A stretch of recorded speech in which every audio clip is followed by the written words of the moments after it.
Hola, ¿qué tal? Buenos días, buenas tardes, buenas noches, no sé en qué horario estarán viendo el video. Mi nombre es Matías y hoy vamos a grabar un video sobre el primer parcial de metodología de desarrollo de sistemas, donde vamos a ver algo de modelado estructurado y una introducción al paradigma orientado a objetos. Bueno, como les comentaba, mi nombre es Matías Pase, eh, vivo con mi esposa y mi hijo de 7 años y hace 2 años que estoy trabajando en el área de desarrollo de un banco. Antes de eso trabajé en atención al público en el mismo banco y en mi equipo nos ocupamos del mantenimiento de 3 sistemas de riesgo crediticio y yo particularmente tengo un sistema que es de seguimiento de objetivos comerciales y gestión de campañas para los clientes. Bueno, vamos con la presentación del día de hoy. Eh, Arrancamos primero con estructurado. Les comparto pantalla para que vayamos viendo. Bien, como les decía, vamos a ver un poco de modelado estructurado y una introducción de paradigma orientado a objetos. Bien, empezamos por qué modelamos. ¿Por qué modelamos?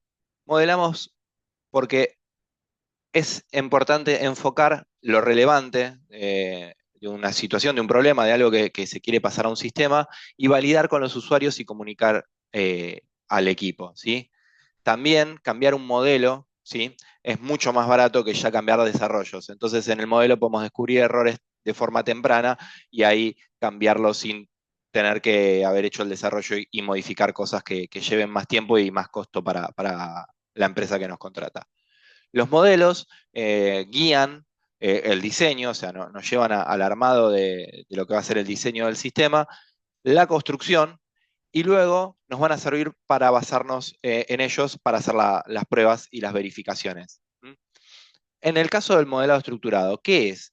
Describe qué hace el sistema, el modelado estructurado, y qué datos circulan en el sistema, no cómo, qué es lo que vemos ahí. ¿Sí? Tiene piezas que tenemos el diagrama de flujo de datos, un diccionario de datos y luego la especificación de procesos. ¿Sí? Se descompone por niveles para poder administrar la complejidad. Empecemos con el primero, con el diagrama de flujo de datos. Eh, en él vamos a tener procesos, vamos a tener flujos de datos, vamos a tener almacenes y entidades externas. Cada una va a tener una forma distinta de representarse, lo vamos a ver en la imagen. Vamos a ver los procesos como un círculo, los flujos de datos como flechas que unen distintas entidades, los almacenes que van a estar ubicados entre dos rayas y las entidades externas que van a estar representadas con cuadrado, que van a ser las que le pidan algo al sistema o le brinden algo al sistema. ¿Sí? Eh, Luego vamos a tener, ¿qué es lo que representa? Que no o mejor dicho, en este caso, que no representa una secuencia temporal, o sea, no va a ser una secuencia de pasos, ¿sí? Ni va a ser una secuencia de concurrencias, ¿sí?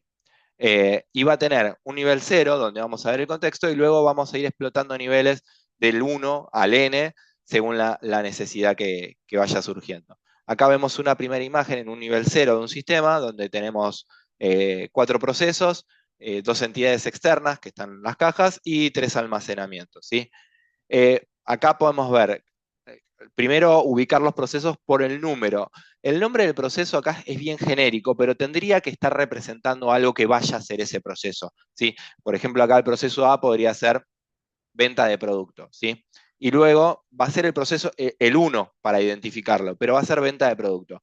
Cuando pasemos a lo siguiente, que es explotarlo, vamos a ver que en el 1.1, supongamos que era venta de productos, podríamos decir eh, verificación del cliente, ¿sí? La entidad externa acá sería el cliente que tenemos que verificar o algo. Y luego podríamos ir a un lugar que sea verificación de stock del producto o distintas cosas, y esos serían los nombres. Pero lo importante es mantener este número de proceso y que cada subproceso vaya teniendo el punto donde se va a ir desplegando, ¿sí? Bueno, como les decía, acá eso ya estábamos hablando un poco más de lo que es niveles y buenas prácticas, ¿sí? La idea es descomponer 0, 1, 2, según los niveles para ir manteniendo la claridad, ir descomponiendo cada vez más. ¿sí? Mantener un balanceo entre los flujos que vaya a haber, ¿sí? Entre el padre y el hijo, ¿no? Por ejemplo, esto de que si hay una entidad en el padre, en el hijo esa entidad tiene que estar representada, de alguna manera tiene que llegar esa entidad a mi proceso, ¿sí? A mi explosión del proceso, ¿sí? Ya sea un almacén o ya sea una entidad externa, ¿sí? Y la numeración, ¿no? Esto que hablábamos recién, es el 1.1, el 1.2, el 1.3, porque todos nacen del proceso 1, que era ventas en nuestro caso, ¿sí? Bueno, la siguiente parte es el diccionario de datos. En el diccionario de datos vamos a tener los datos elementales, las estructuras y flujos y los almacenes con precisión, ¿sí? Vamos a tener nombres, descripciones, el tipo, la longitud, el dominio, el alias, ¿sí? Que por si un dato se representa con distintos nombres en distintas partes del sistema, un alias que pueda ubicarlo para que todos sepamos de qué estamos hablando y una anotación, ¿sí? Según el dato, por ejemplo, vamos a tener el más para armar secuencias, como por ejemplo puede ser un dato que sea domicilio y vamos a poder tener calle más número más departamento, ¿sí? Uno que sea con selección, ¿sí? Eso se va a poner entre corchetes, todo lo que sea selección. Por ejemplo, tipo de documento va a ser una selección de DNI, pasaporte, cédula de identidad. Digo, o sea, va a ser una selección de algo que nosotros ya estamos marcando ahí, qué es lo que se va a seleccionar. Algo que pueda repetirse, como por ejemplo en el caso de la venta, al artículo, ¿sí? Una factura va a tener como máximo 10 artículos, como mínimo uno, entonces va a haber una repetición de 1 a 10 y entre llaves ponemos el artículo, ¿sí?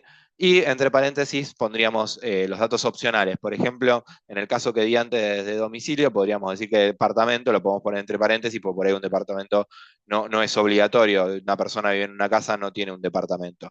Eh, o directamente un dato, no sé, domicilio fiscal. Por ahí hay personas que no tienen domicilio fiscal y no por eso van a dejar de ser clientes nuestros, ¿sí? Y con arroba vamos a ir a los identificadores, lo que van a ser nuestros códigos que nos van a poder permitir identificar un registro de forma unívoca, ¿eh? Que sepamos que es ese y que no es otro, ¿sí? El siguiente elemento va a ser el árbol de decisiones o la tabla de decisiones, que vamos a ver que son dos elementos muy similares y que van a hacer lo mismo, ¿sí? Que es mostrar de forma secuencial las condiciones y las acciones, ¿sí? En el caso del árbol es bien claro lo secuencial, en el caso de la tabla vamos a ver que están todas las condiciones juntas, pero también está en una forma secuencial que es lo que se tiene que hacer. ¿Sí? Se utiliza principalmente para organizar la información recopilada en la etapa de los requerimientos y una vez que está organizada, ver qué acciones se van a tomar según las condiciones que se vayan cumpliendo. Como les comentaba antes, el árbol se utiliza con combinaciones más simples, ¿sí? Donde se pueda ver bien claro cuál es la condición que se tiene que dar y cómo se va a ir desplegando. Y si no, cuando tengamos muchas condiciones y tengamos que ir viendo en base a qué se cumpla esas condiciones o qué no, qué acción se va a tomar, se va a utilizar una tabla. Ahora lo vemos en imágenes. Acá vemos un árbol que se empieza a recorrer desde la raíz y se va a ir abriendo según las condiciones que se vayan cumpliendo, ¿sí? Hasta llegar a las acciones que serían las hojas de este árbol. Y debajo tenemos una tabla donde vemos que hay varias condiciones y según cómo se combinen esas condiciones, ¿sí? En esa tabla de verdad que vemos a la derecha de las condiciones, ¿sí? Del otro lado de la cruz, vemos verdaderos y falsos. Según cómo se vayan combinando, vemos en la parte de abajo de la tabla las acciones que se van a ir realizando. El último elemento que vamos a ver en esta introducción es la especificación de procesos, ¿sí? Que es cuando ya un proceso se vuelve primitivo, ya no lo podemos seguir explotando más, ¿sí? Vamos a poder escribirlo de una forma con pseudocódigo, ¿sí? O con un árbol o tabla de decisión, para poder dar, luego mostrar eso en la documentación. Y la idea es describir qué es lo que hace el proceso sin imponer el cómo lo va a hacer. Por ahí la resolución es de una forma distinta a la que nosotros pensamos, pero sí tenemos que saber qué es lo que va a hacer ese proceso. Bien, empecemos ahora con el paradigma orientado a objetos, ¿sí? Como introducción vamos a ver qué es un paradigma. Un paradigma es una forma de organizarnos, ¿sí? De describir cómo entendemos o representamos una realidad, ¿sí?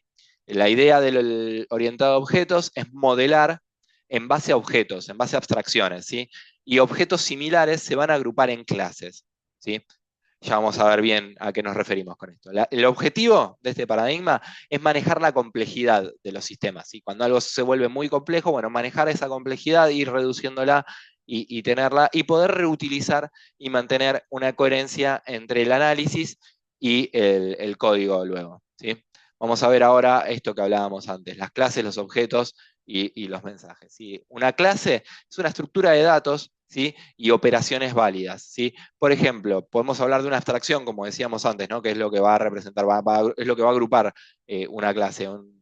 Una abstracción podría ser, por ejemplo, algo tangible, un auto. Todos los autos van a tener cuatro ruedas, van a tener puertas, van a tener un motor. Bueno, eso sería una abstracción. Auto, o sea, cuando todos nos imaginamos algo parecido, si mientras más esencial sea eso, más abstracto nos estamos yendo, ¿sí?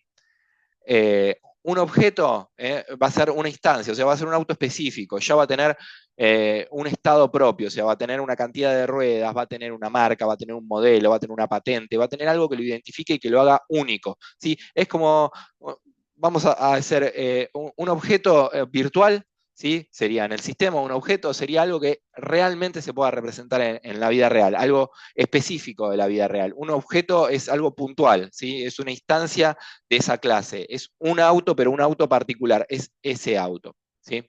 Y los mensajes y los métodos son acciones que van a ir tomando los objetos y los mensajes son la manera que tienen de colaborar entre objetos.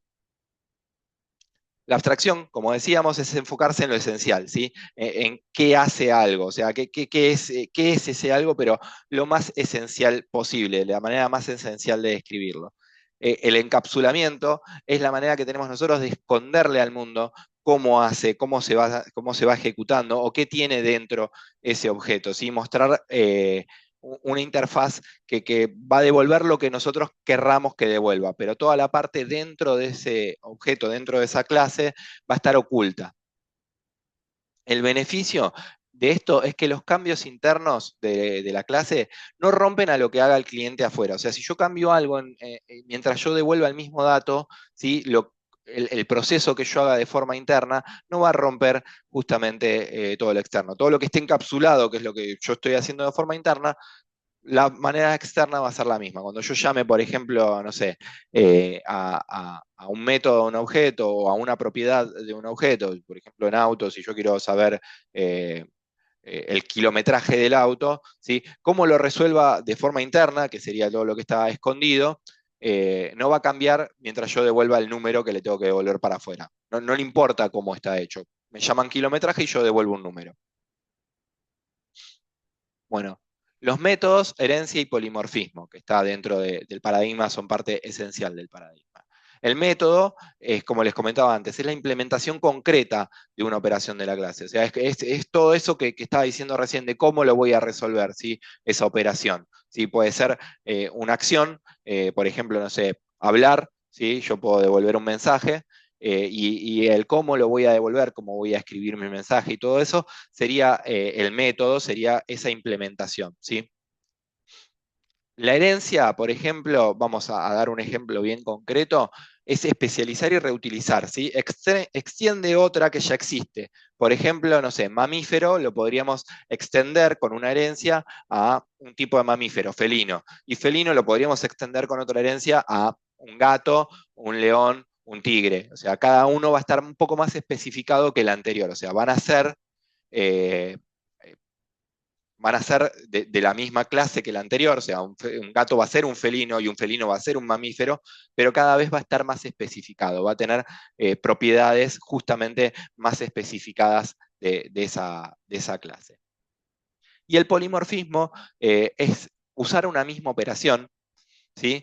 E implementarla distinta, depende de dónde lo estoy llamando. Es un concepto medio raro por ahí para ver en el aire, pero para que se entienda, por ejemplo, en este caso que hablábamos de felinos y distintos felinos, podríamos tener un método en felino que sea hablar, ¿sí? Y que no devuelva nada, porque un felino hablar sería algo genérico, ¿sí? O podríamos decir hace un ruido, ¿sí? El felino, pero luego cuando vayamos a gato podemos volver a decir hablar. ¿Qué hace el gato? Maulla.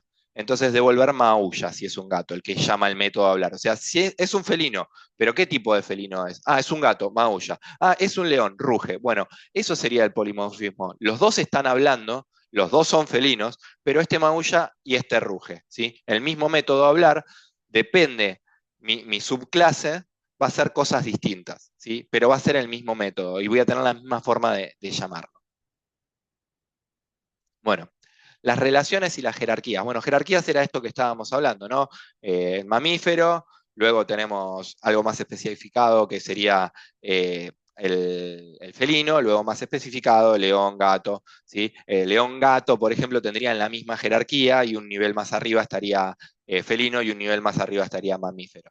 Y las relaciones, ¿sí? Pueden ser de asociación, con multiplicidad, ¿sí? Por ejemplo, no sé, una manada de gatos tiene uno o varios gatos dentro de su manada, o se asocia que distintos elementos también se pueden asociar, ¿sí? Y después también tendríamos, o esa sería más bien de agregación, ¿sí? Iríamos agregando gatos a nuestra manada, pero podríamos asociarla directamente con algo. No se me ocurre por ahí un ejemplo con el gato, pero sí un cliente podría tener una asociación con un producto o con una venta, y podría tener una asociación con una venta directamente, o podría tener una asociación con varias ventas al mismo tiempo. Luego tenemos la agregación, que era esto que les decía, ¿no? O composición. La agregación, ¿qué hace? Tiene un ciclo de vida independiente, ¿sí? Por ejemplo, esto, una manada, vamos a poner con algo más del día a día, un negocio tiene empleados, ¿sí? Y yo tengo, o una sucursal de un negocio tiene empleados, y le voy agregando empleados a esa sucursal, pero si el día de mañana, ahí vamos a lo que es la vida independiente, esta sucursal cierra, estos empleados por ahí se reubican en otras sucursales, entonces es independiente. O si un empleado renuncia, no me va a dejar de existir la sucursal. Son ciclos de vida distintos. En cambio, la composición, por ejemplo, en el caso de una sucursal, por ejemplo, está compuesta por eh, una góndola o una puerta. Bueno, si la sucursal deja de existir, esa puerta para mí en mi sistema deja de existir, no tiene relación mantenerla, entonces están asociados los ciclos de vida, ¿sí? Y luego tenemos herencia y generalización, esto que hablábamos recién, ¿no? Mientras más específico me voy, heredo cosas de mi clase, de mi superclase, o sea, la clase que está por encima, ¿sí? Y se van generalizando esas cosas y van siendo los factores comunes. Y luego, en mi subclase, la que estoy trabajando, voy especificando justamente esas cosas. Ahora vamos a hacer una breve comparativa entre estructurado y orientado a objetos. El estructurado, como vimos en un primer momento, se basa directamente en los procesos y en los flujos de los datos, ¿sí? Y mapea, digamos, va viendo cómo se van haciendo las transformaciones de esos datos, ¿sí? En cambio, en el orientado a objeto directamente nos enfocamos en objetos, ¿sí? En las clases, cómo los vamos agrupando y cómo mantener una coherencia, ¿sí? Entre el análisis, el diseño y el código después, ¿sí? Cómo se van a ir relacionando esos objetos que fuimos armando. Y no necesariamente están separados y viven en mundos distintos, se puede complementar. Dentro de objetos por ahí tenemos alguna parte que sea bien de estructurado, donde vamos a ir mapeando las transformaciones de datos. O sea que no necesariamente tienen que vivir en mundos aparte, ¿sí? Se van complementando. Bueno, espero que hayan quedado claros los conceptos, que no me haya extendido mucho con el video. Les deseo lo mejor y nos vemos en la próxima clase. Saludos.